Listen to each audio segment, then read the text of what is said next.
నమస్కారం. అమరావతి రాజధాని కేవలం భవనాల సముదాయం మాత్రమే కాదు, అది ఒక అధునాతన విశ్వనగరం.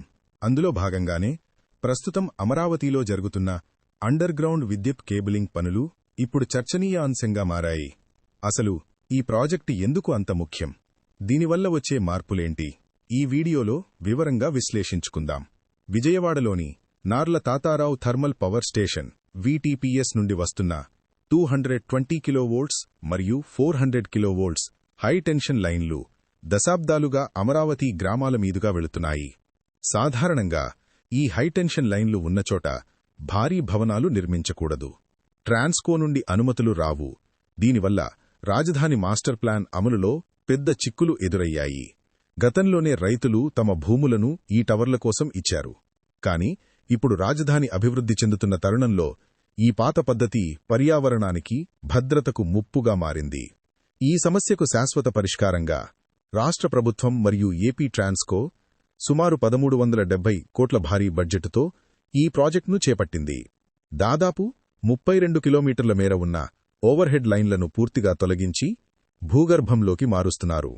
ప్రస్తుత స్థితి చూస్తే ఇప్పటికే సుమారు 8 కిలోమీటర్ల పనులు పూర్తయ్యాయి. ముఖ్యంగా సీడ్ యాక్సిస్ రోడ్డు, దొండపాడు పరిసరాల్లో పనులు శరవేగంగా సాగుతున్నాయి.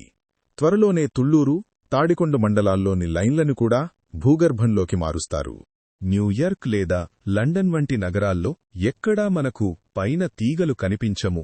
అమరావతిని కూడా అలాంటి క్లీన్ అండ్ గ్రీన్ సిటీగా తీర్చిదిద్దడమే దీని లక్ష్యం.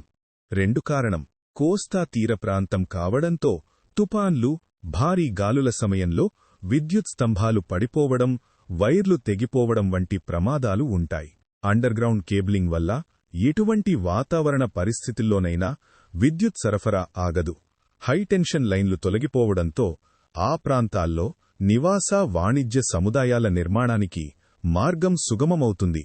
తద్వారా ఆ భూముల విలువ కూడా భారీగా పెరుగుతుంది. ఈ పనులన్నీ పూర్తయి తాళ్లాయపాలెం సబ్స్టేషన్కు అనుసంధానం చేసిన తర్వాత అమరావతి స్కైలైన్ ఎంతో స్పష్టంగా కనిపిస్తుంది. విద్యుత్ తీగలు లేని అందమైన రాజధాని మన కళ్ల ముందు సాక్షాత్కరించబోతోంది. ప్రభుత్వ సంకల్పం, అధికారుల వేగం చూస్తుంటే అమరావతి పనులు మళ్లీ ట్రాక్లోకి వచ్చాయని స్పష్టమవుతోంది. ఈ కీలకమైన అప్డేట్ గురించి మీ అభిప్రాయమేంటి? కామెంట్ రూపంలో తెలపండి. అమరావతి నిర్మాణ విశేషాలను ఎప్పటికప్పుడు తెలుసుకోవడానికి మన ఛానల్ని సబ్స్క్రైబ్ చేయడం మర్చిపోకండి.